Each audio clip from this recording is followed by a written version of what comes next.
Jadi maknanya kita bicara soal kemiskinan ni dah berlarut-larutan dah.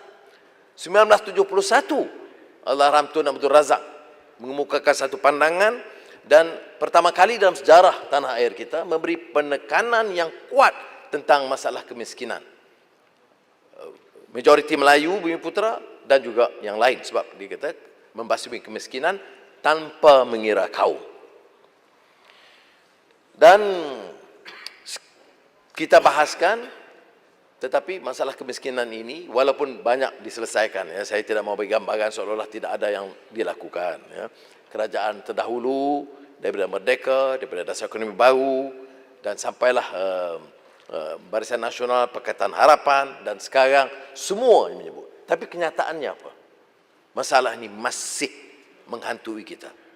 Dan yang lebih parah ialah kerana melihat kepada pekali Gini koefisien, kesenjangan itu terus. Dulu kita banyak orang bicara tentang Melayu miskin, Cina kaya. Itu dia punya mantra.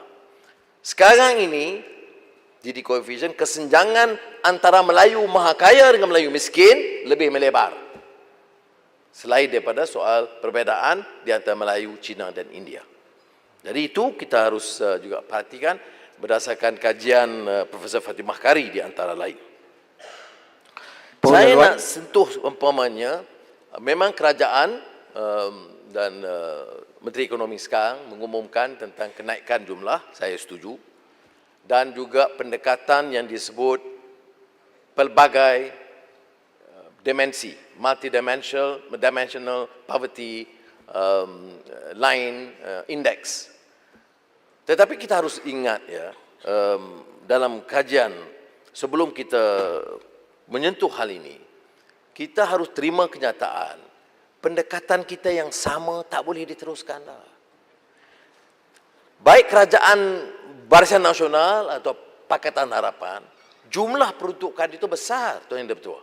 Ya, saya tak nafikan itu. 26 bilion, 28 bilion ringgit satu tahun. Tetapi tidak boleh kita nafikan bahawa ketirisannya juga besar.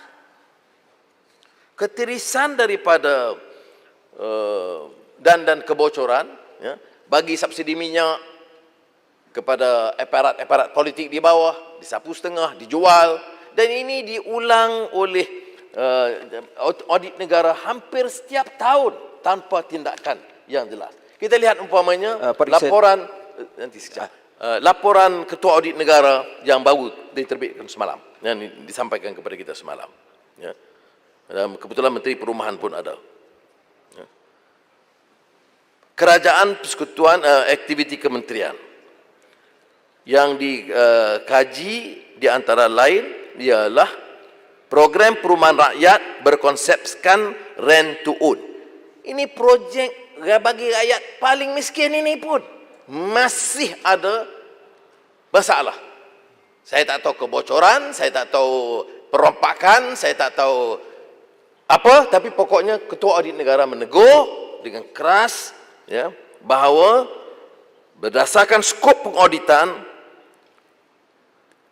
PPR, program rakyat miskin pun masih tidak dilaksanakan dengan cekap.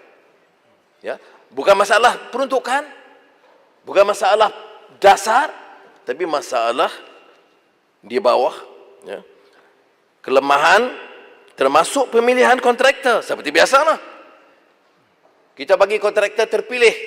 Jadi akhirnya pelantikan kontraktor, penyiap dan pentadbiran kontrak tidak teratur. Ini saya fikir satu masalah besar kita.